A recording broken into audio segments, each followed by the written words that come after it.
On veut étudier la continuité de notre fonction f qui est définie sur R par f de x égale moins x plus 2 pour x inférieur strictement à 3, x moins 4 sur l'intervalle 3 inclus, 5 exclus, et par moins 2x plus 13 pour x supérieur ou égal à 5. On sait que notre fonction est une fonction affine par morceaux. Ici, on reconnaît la forme d'une fonction affine de coefficient directeur moins 1. Donc, si on la représente, on va avoir affaire à une portion de droite qui va descendre. Ensuite, on aura affaire à une fonction affine qui est... donc, on va être amené à dessiner une portion de droite qui va monter puisque son coefficient directeur ici vaut 1. Et la question, c'est est-ce qu'on va enchaîner nos deux portions de droite dans la foulée ou est-ce qu'il va y avoir un saut qui va se faire? C'est ça le problème, c'est là notre question.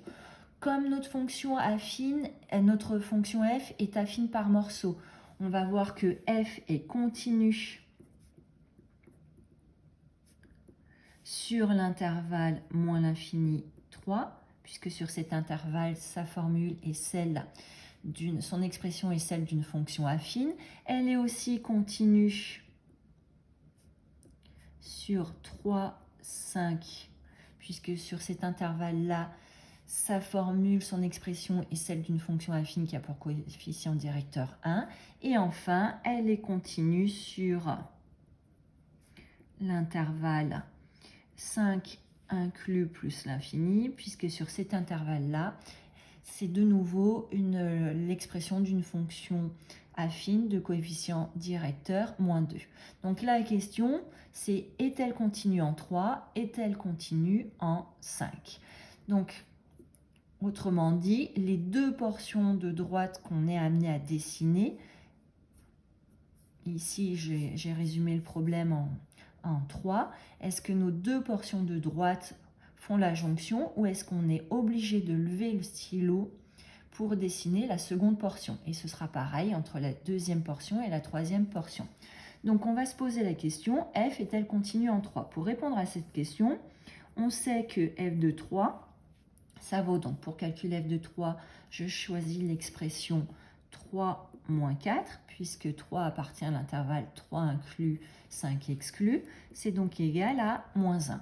Je me pose la question, est-ce que la limite quand x tend vers 3 par valeur inférieure de f de x, est-ce que cette limite vaut aussi moins 1? Si ça vaut moins 1, ça veut dire qu'on aura nos deux portions de droite qui font la jonction. Si c'est différent de moins 1, ça veut dire que pour dessiner la seconde portion de droite, il me faudra lever mon stylo.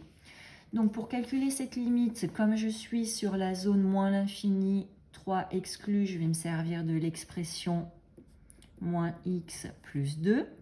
Donc quand je calcule cette limite quand x tend vers 3, donc la limite de x c'est 3, par produit la limite de moins x ça va être moins 3, par somme la limite de f va me donner moins 3 plus 2, autrement dit moins 1, ce qui est égal à f de 3. Donc f est continue en 3. En 3, on est dans ce cas de figure-là. La jonction se fait. Comme elle était continue sur l'intervalle moins l'infini 3 exclu et continue sur l'intervalle 3 inclus 5, on peut déjà en déduire que f, elle est continue sur l'intervalle moins l'infini 5 exclu. Reste le problème de 5. Est-ce que la fonction, elle est continue en 5? Si on prouve que la fonction est continue en 5, à ce moment-là, elle sera continue sur tout son domaine de définition, à savoir sur R. Donc de même, on va calculer f de 5. Alors pour calculer f de 5, comme 5 est supérieur ou égal à 5, je vais me servir de cette expression-là. Je vais calculer moins 2 fois 5 plus 13, qui me fait moins 10 plus 13, ce qui fait 3. Je me pose la question, du coup, la limite de f de x quand x tend vers 5 par valeur strictement inférieure, est-ce que cette limite est aussi égale à 3? Donc, quand x tend vers 5 par valeur inférieure, on va se servir de l'expression x moins 4. Quand on calcule la limite quand x tend vers 5 par valeur inférieure de x moins 4, donc la limite de x c'est 5, donc par somme ça va nous donner 5 moins 4, autrement dit 1. On se rend compte que cette limite n'est pas égale à f de 5, donc les deux portions de droite ne font pas la jonction. On est amené à lever notre stylo pour dessiner la courbe représentative de notre fonction. Donc f n'est pas continu en 5. Et donc f n'est pas continu sur son domaine de définition sur R. Elle est continue sur l'intervalle moins l'infini 5 exclu. Elle est continue sur l'intervalle 5 inclus plus l'infini. En revanche, elle n'est pas continue sur R.